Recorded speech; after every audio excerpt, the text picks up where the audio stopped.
नमस्कार जोहार। धुमकड़िया युवा में आप सभी का स्वागत है। टूसू पर, मकर पर, बावड़ी अखाइन यात्रा की हार्दिक शुभकामनाएं। साथ ही धुमकड़िया के अभी क्लासेस पे जो टारगेट बेस्ड हो रहे हैं उस पर 15% का ऑफ दिया जा रहा है आज के दिन में। तो आज जो भी एडमिशन लेंगे 14 जनवरी को सभी को 15% की छूट दी जा रही है। आज हम लोग नागवंशी इतिहास देखेंगे। आप इस छूट का लाभ ले सकते हैं और हमारे उच्च सफलता दर का भी लाभ ले सकते हैं क्लासेस ज्वाइन करने के साथ ही। और सारे डिटेल आपको धुमकुड़िया.com पर मिल जाएंगे जेपीएससी मेंटरशिप प्रोग्राम 2026 में। आइए नागवंशी शासन व्यवस्था, नागवंशी इतिहास को देखते हैं झारखंड में। तो नागवंशी इतिहास के अगर सबसे पहले स्रोत की बात करें, आखिर सोर्सेस क्या हैं इसके, नागवंशी हिस्ट्री जो हम लोग पढ़ते हैं इसके सोर्सेस क्या हैं, आखिर कौन कौन राजा हुए, इन सब के कुर्सीनामा, इन सब के बारे में सोर्सेस क्या हैं। तो एक तो आपका इनके कुर्सीनामा, कौन कौन राजा हुए इनके बारे में सोर्सेस जो दिखता है, एक तो दृपनाथ सहदेव ने 1771 में कैप्टन कैमक को सौंपा था। आपको पता होगा इसी दौरान दृपनाथ सहदेव और कैप्टन कैमक में पगड़ी की अदला बदली भी हुई थी। और इसी अदला बदली में दृपनाथ सहदेव की पगड़ी के हीरे वो कैप्टन के खाली टोपी से बदल दिए गए थे। ये काफ़ी प्रसिद्ध स्टोरी है। दूसरा जो सोर्स मिलता है वो राखाल दास हल्दर जी के द्वारा, इनके द्वारा प्रकाशित हुआ था। तीसरा सोर्स है नागवंशावली। नागवंशावली इसके लेखक बेनीराम महता हैं। और उसके बाद चौथा है नागवंशावली झूमर।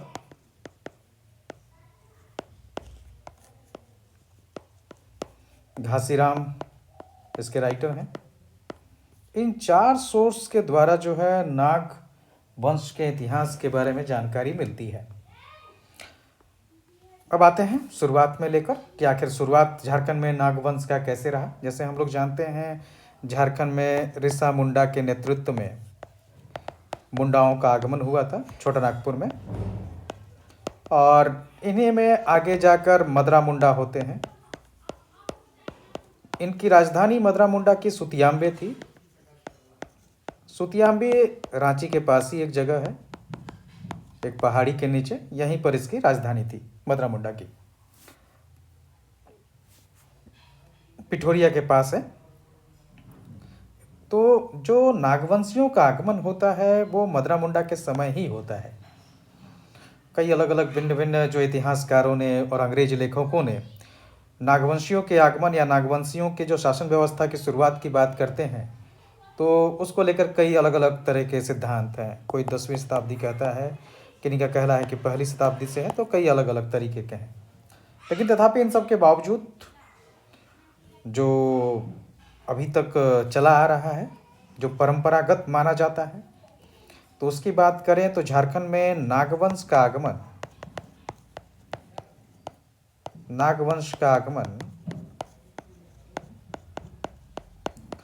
64 ईस्वी में माना जाता है। एक्चुअली में बनारस के थे पुंडरीक नाग और उनकी पत्नी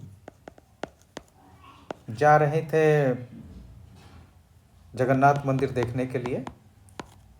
इसी दौरान इनकी पत्नी का प्रसव पीड़ा होता है और जो है आपके फनी मुकुट राय का जन्म होता है। इनका बच्चा था फनी मुकुट राय, इनके पुत्र का जन्म होता है। और यही फनी मुकुट राय इनको गोद लेते हैं मदरा मुंडा। मदरा मुंडा गोद लेते हैं। ये एक तरह से कोई सैनिक विजय नहीं था, एक तरह से सांस्कृतिक विजय कहा जा सकता है।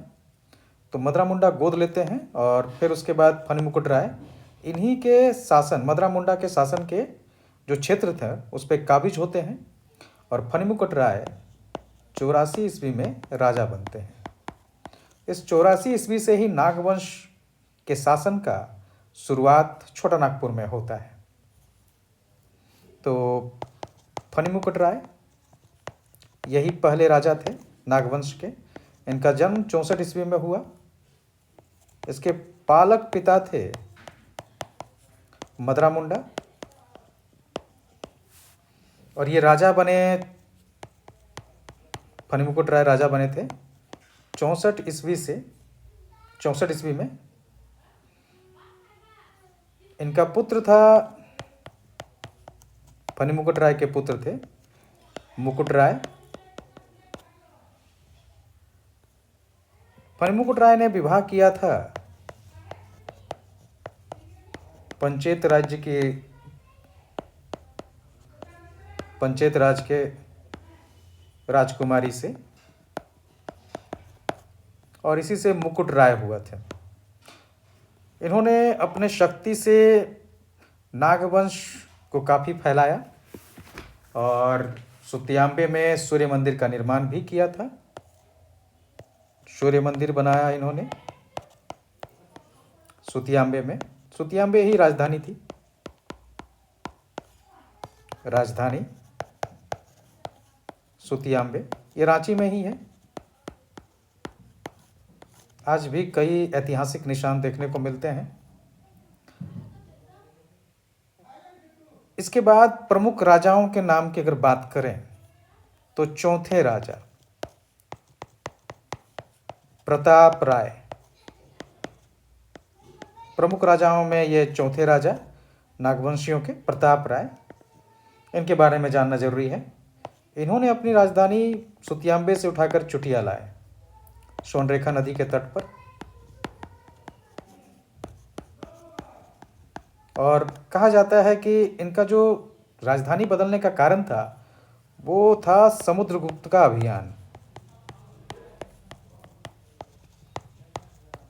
क्योंकि सुतियांबे जो पिठोरिया है वो दक्षिण में जाने के प्रमुख मार्ग के नज़दीक था और चुटिया उससे दूर था। सोनरेखा नदी के किनारे के कारण जो है जगह भी थी और जल की कमी भी नहीं थी। इन्होंने काशी से बड़ी मात्रा में लोगों को बुलाकर बसाया, काशी से लोगों को बुलाकर इन्होंने बसाया। अब ये प्रताप राय के समय में जिस तरह से समुद्रगुप्त का अभियान का प्रभाव दिखता है चुटिया में राजधानी हस्तांतरण से, तो ये कह सकते हैं कि देखा जाए तो मध्यकाल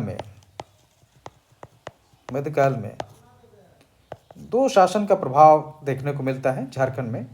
एक तो गुप्त साम्राज्य का समुद्रगुप्त के समय, और दूसरा शशांक का, गौड़ राजा शशांक का जो है आपको प्रभाव देखने को मिलता है। मध्यकाल में इन दोनों राजाओं का प्रभाव झारखंड में देखने को मिलता है, समुद्रगुप्त के समय और शशांक जो थे उन्होंने बड़ी मात्रा में यहाँ पर बौद्धों का सर्वनाश किया था। बौद्ध मूर्तियाँ, मठ, इन सब का जो है विनाश किया था शशांक ने। ये शैव धर्म के विस्तारक थे और बौद्ध धर्म के ये संहारक बने हैं।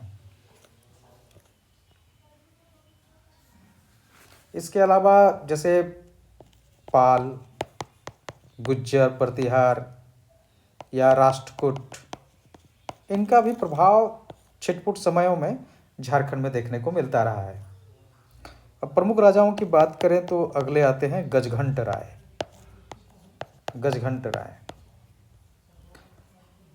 इनके समय में महामाया मंदिर का निर्माण हुआ था घाघरा गुमला में। इनके महाराष्ट्रियन गुरु थे गजघंट राय के हरिनाथ, इन्होंने ही किया था महामाया मंदिर का निर्माण हापामुनि गांव में।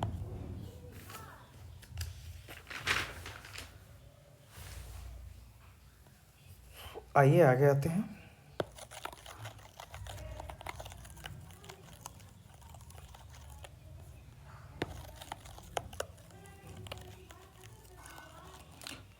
कई राजा, इसके बाद जो प्रमुख राजा हैं उन्हीं के बारे में हम लोग जानकारी लेंगे।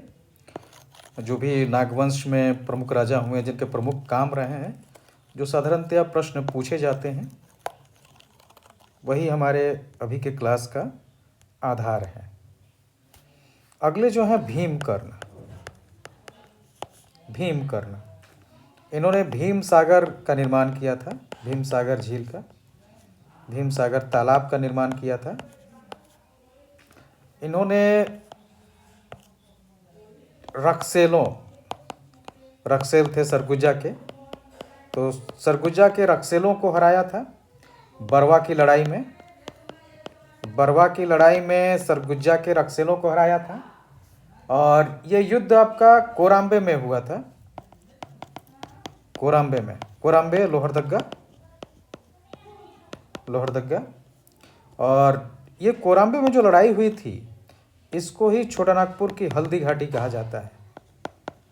छोटा नागपुर की हल्दी घाटी की लड़ाई कहा जाता है। तो बरवा की लड़ाई या छोटा नागपुर की हल्दी घाटी की लड़ाई या कोराम्बे की लड़ाई सरगुजा के रक्सेलों के साथ भीमकर्ण का हुआ था। और इन्होंने रक्सेलों से वासुदेव की मूर्ति भी छीनी थी, वासुदेव की मूर्ति भी छीनी थी। इन्होंने भी राजधानी का हस्तांतरण किया और चुटिया से राजधानी को उठाकर खुकरा ले गए। खुकरा बेड़ो के पास है और रांची में ही है, तो यहाँ इन्होंने जो है खुकरा या खुकरा या कोकरा, इसी के नाम से राजधानी को जाना जाता था। मुगल काल में इसी नाम से नागवंशियों के राज्य को भी जाना जाता रहा है। और इनके समय में अभी तक जो राय की उपाधि आ रही थी, जैसे फनी मुकुट राय, मुकुट राय, गजघंट राय, अब ये राय कर्ण हो गया। और इसका कारण माना जाता है कलुचुरी शासक लक्ष्मीकर्ण का प्रभाव। लक्ष्मीकर्ण का प्रभाव, उसके कारण ही जो है राय कर्ण में तब्दील हो गए।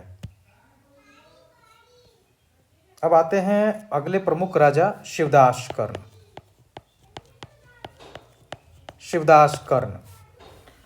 शिवदास कर्ण ने उसी घाघरा में हापामुनि मंदिर की स्थापना की। हापामुनि मंदिर उसी हापामुनि गांव में, घाघरा गुमला में। और इसके जो गुरु थे सियानाथ देव, इन्होंने विष्णु की मूर्ति की प्राण प्रतिष्ठा की, विष्णु की मूर्ति स्थापित की हापामुनि मंदिर में, स्थापित किया। और ये 1401 ईस्वी में हुआ है। अब आते हैं छत्र राय। छत्र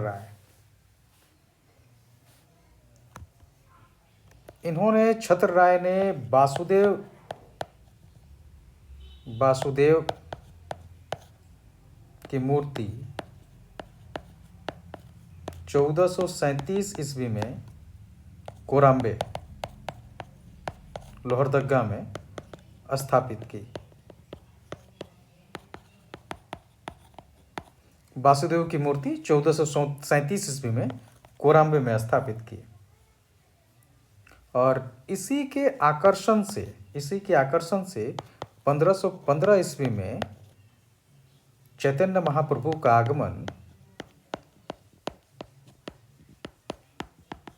आगमन यहाँ हुआ था, मतलब कोराम्बे में हुआ था। मथुरा जाते समय वो झारखंड आए थे। इसी के कारण में कोराम्बे में जो वासुदेव की मूर्ति स्थापित हुई थी। और बाद के समय में हम लोग देखते हैं कि पंचपरगना क्षेत्र में आपका जो वैष्णव धर्म का प्रभाव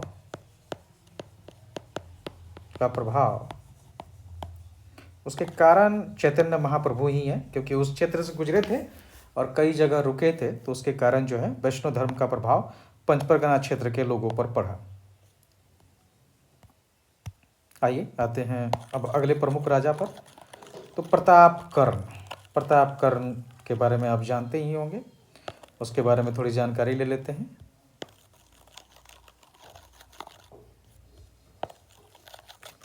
प्रतापकर्ण।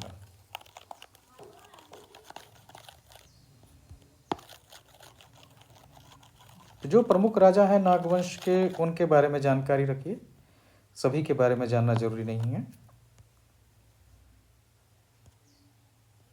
प्रतापकर्ण, प्रतापकर्ण ये प्रमुख राजा हैं। इनके समय में तमाड़ के राजा ने इनको घेर लिया था। तमाड़ के राजा ने प्रतापकर्ण को घेर लिया था। तब इन्होंने सहायता के लिए खैरागढ़ से बागदेव को बुलाया, सरदार बागदेव को बुलाया, और साथ में इसके भाई आए सिंहदेव।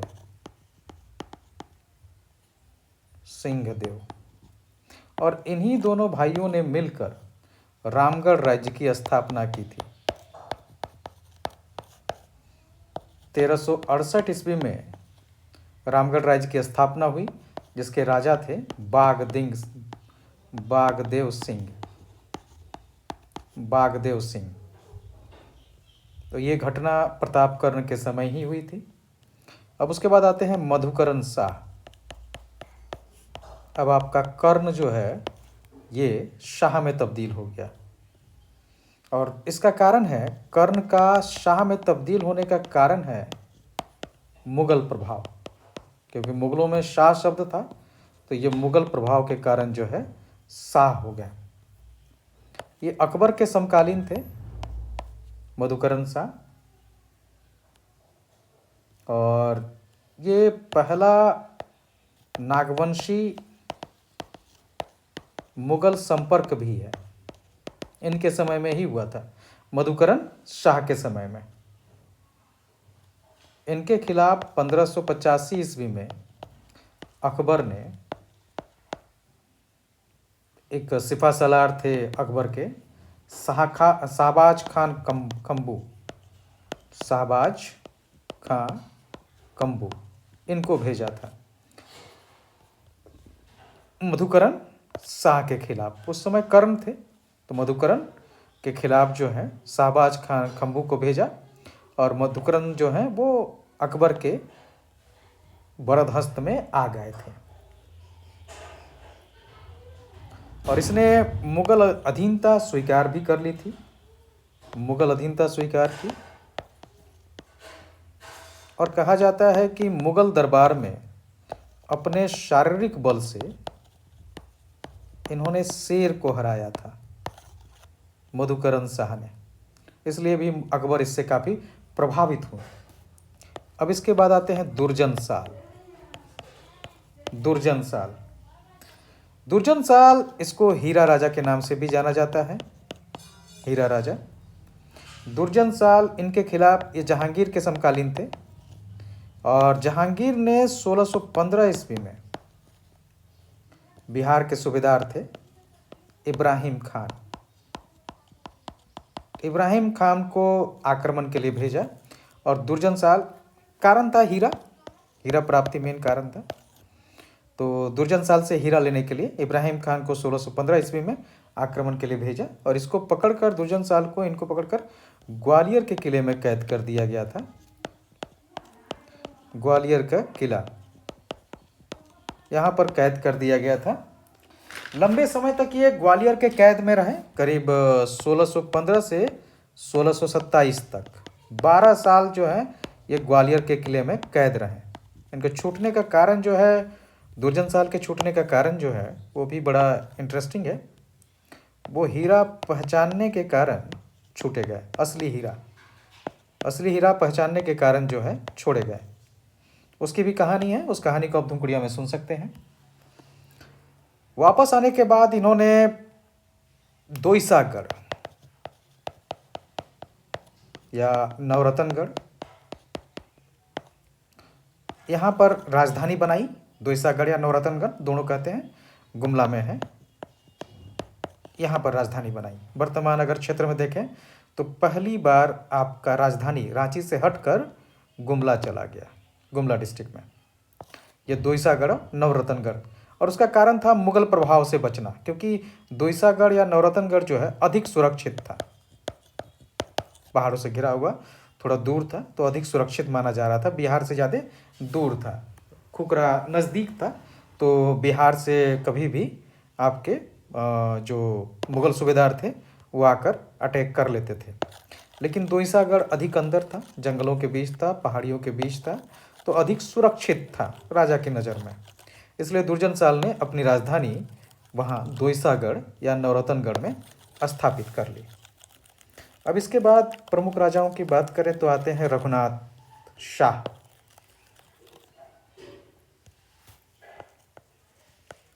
रघुनाथ शाह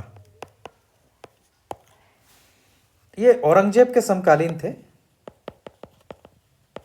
औरंगजेब के समकालीन थे, और इनके समय में 1585 ईस्वी में चुटिया के राम मंदिर चुटिया रांची, इसका निर्माण हुआ था। और इसका निर्माण किया था इनके गुरु थे हरिनाथ द्वारा। हरिनाथ को हरि ब्रह्मचारी भी कहा जाता है। इनके द्वारा राम मंदिर का निर्माण हुआ था। इन्हीं के समय 1682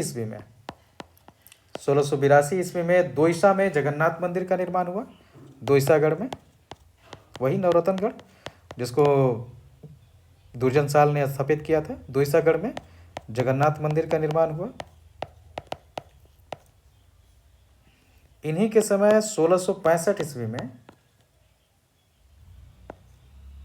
मदन मोहन मंदिर का निर्माण हुआ था बोड़िया में, बोड़िया रांची।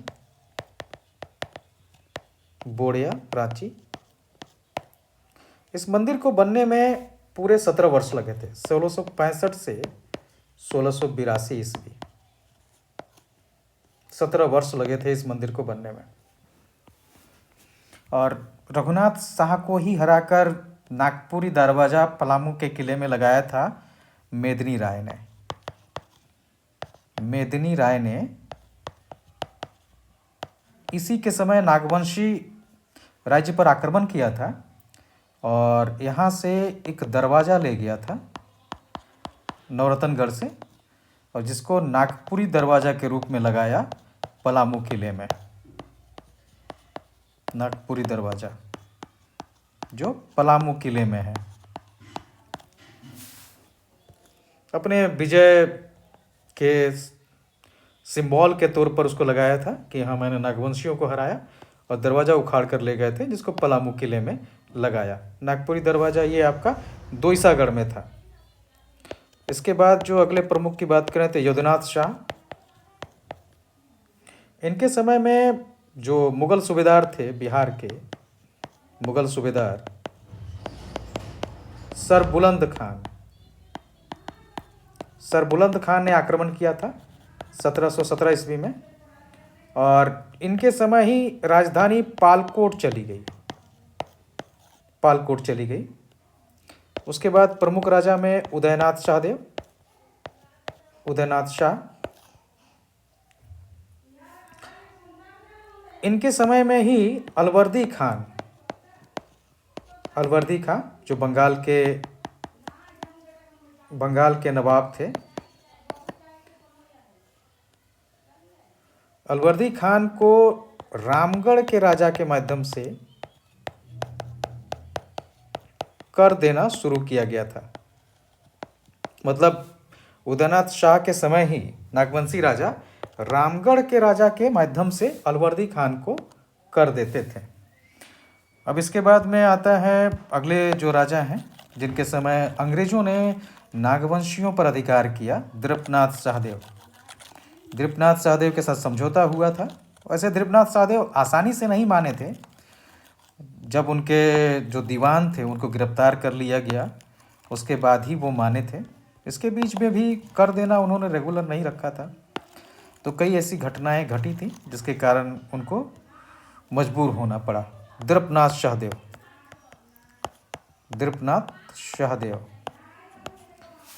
अंग्रेजों का प्रवेश हुआ इनके समय में झारखंड में।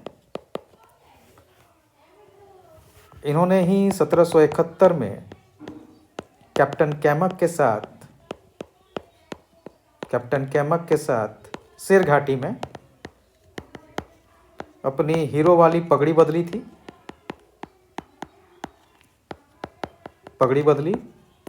और बदले में जो कैप्टन कैमक का खाली टोपी था वो ले लिया था। और 1771 में ही 12,000 रुपये वार्षिक कर देना स्वीकार किया था दिलीपनाथ शाहदेव ने। ये कैमक के द्वारा तय किया गया था, कैप्टन कैमक के द्वारा। अब आता है गोविंदनाथ शाही 1817 ईस्वी। इस समय 1817 ईस्वी में जाकर नागवंशी राज्य पर कंपनी ने सीधा अधिकार किया।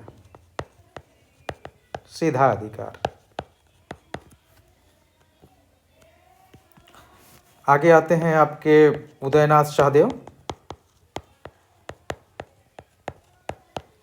इन्होंने रातू में राजधानी लेकर आए अपना, और यहाँ पर बकिंघम पैलेस जो लंदन में है उसके तर्ज पर रातू पैलेस का निर्माण किया।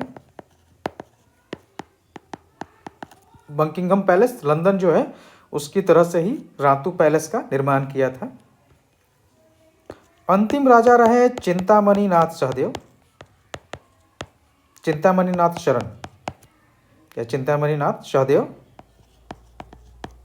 ये अंतिम राजा थे नागवंश के।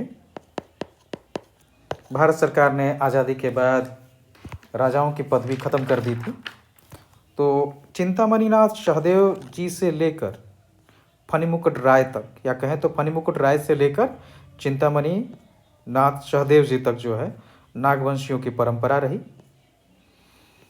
धन्यवाद।